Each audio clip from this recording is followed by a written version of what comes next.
Vamos a analizar qué es la interacción génica. En el caso de los caracteres mendelianos, un solo gen determinaba la característica de observación.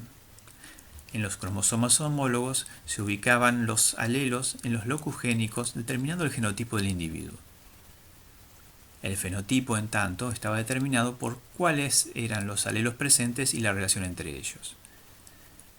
Cuando ambos alelos eran idénticos, se hablaba de que era un genotipo homocigota, pudiendo estar presente el alelo dominante, o heterocigota en el caso de que esté presente un alelo dominante y un alelo recesivo, considerando dominante al que tapaba la expresión del otro alelo. El alelo recesivo también podía encontrarse en estado de homocigosis. De este modo, los fenotipos que encontrábamos eran dominante o recesivo. Esto es característico de la dominancia completa de los caracteres de tipo mendeliano. Dentro de las variaciones analizadas, también habíamos observado casos donde un alelo no tapaba completamente la expresión del otro, manifestándose ambos en casos de codominancia o dominancia incompleta. Otro caso era cuando había más de dos alelos para un locus génico, donde había diferente relación de dominancia entre ellos, en el caso de las series alélicas.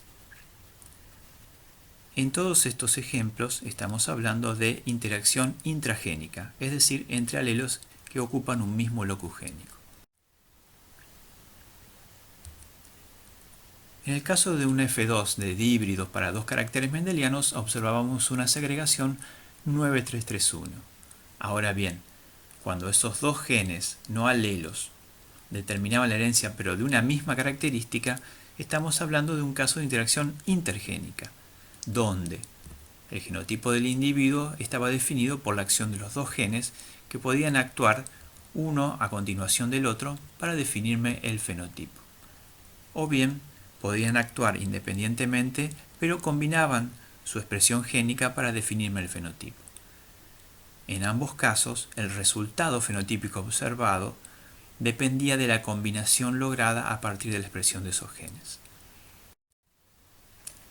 Vamos a analizar algunos ejemplos para entenderlo mejor, siempre considerando tres supuestos básicos.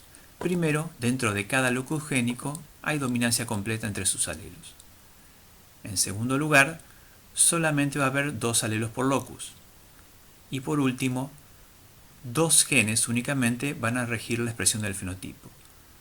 Recordemos que dentro de los caracteres cualitativos hablábamos de pocos genes rigiendo la expresión del carácter. Pensemos el caso de un gen A que trabaja en la síntesis de una proteína, donde el alelo A grande o dominante es el que permite la síntesis de dicha proteína. La proteína sintetizada es sustrato de un gen B, en este caso el gen B dominante, que activa a la proteína para que cumpla su función y se exprese en el fenotipo normal. De este modo, si analizamos las proporciones en una F2, vamos a encontrar que únicamente la proteína se sintetiza y madura, es decir, permite la expresión del fenotipo normal, en la primera categoría de 9/16 observada en la F2 mendeliana. En los otros dos casos, lo que vamos a encontrar es que la proteína se sintetiza, pero no es madura, en el caso de que el alelo B encuentre en estado recesivo, o ni siquiera se llega a sintetizar la proteína en el caso de que el alelo A esté en estado recesivo. En esas tres categorías, el fenotipo es un fenotipo mutante. La nueva proporción que uno observaría en una descendencia de este tipo es 9-7. 9 de fenotipo normal, 7 de fenotipo mutante. En este caso, estamos analizando dos genes que actúan en forma consecutiva, uno después del otro, pero necesitan ambos su expresión para obtener el fenotipo normal. Manteniendo los mismos supuestos básicos, vamos a analizar un segundo caso. En este caso, el gen A regula la presencia o ausencia de pelos en la lígula, mientras que el gen B define si esos pelos presentes en la lígula son cortos o son largos.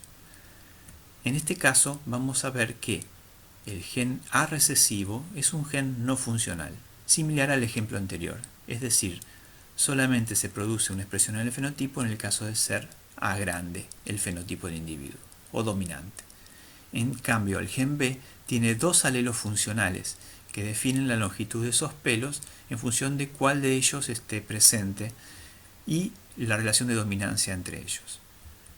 De este modo, el fenotipo recesivo para B define fenotipos de pelos cortos, en tanto que el fenotipo dominante para B presentaría pelos largos.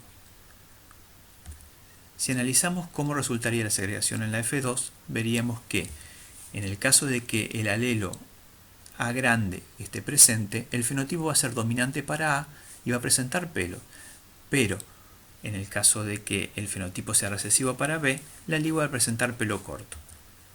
En el caso de que sea el fenotipo dominante para ambos genes, la lígula presentará pelos largos y todos aquellos fenotipos definidos por el gen A en estado recesivo no van a expresar pelosidad. Por lo tanto, la nueva proporción en la F2 va a ser 9:3:4. Esto ocurre porque el gen A recesivo es epistático sobre B, es decir, el gen A enmascara la expresión del gen B independientemente de cuáles sean los alelos allí presentes. Analicemos un último ejemplo. Un gen A trabaja en la síntesis de un pigmento rojo alfa y un gen B en la síntesis de un pigmento amarillo beta. Ambos genes tienen su alelo recesivo no funcional y no se expresan uno a continuación del otro, sino que trabajan en forma simultánea dentro de la célula, definiendo los pigmentos presentes el fenotipo del fruto. En la F2 vamos a encontrar 9 individuos con ambos genes al estado dominante, por lo tanto el fenotipo del fruto va a ser color naranja porque tienen ambos pigmentos presentes.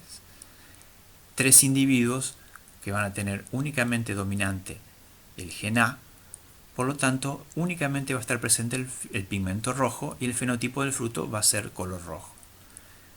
3 individuos que solamente van a tener el fenotipo amarillo por estar presente el pigmento beta.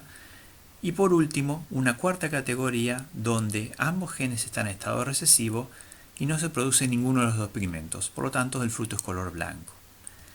A diferencia de lo que ocurre con Mendel, donde en una F2 de un dihíbrido encontrábamos una proporción 9:3:1, en este caso vamos a encontrar que ese 9:3:1 está referido a un único carácter y no en la combinación de dos características, que era lo observado en el caso de los caracteres de tipo mendeliano.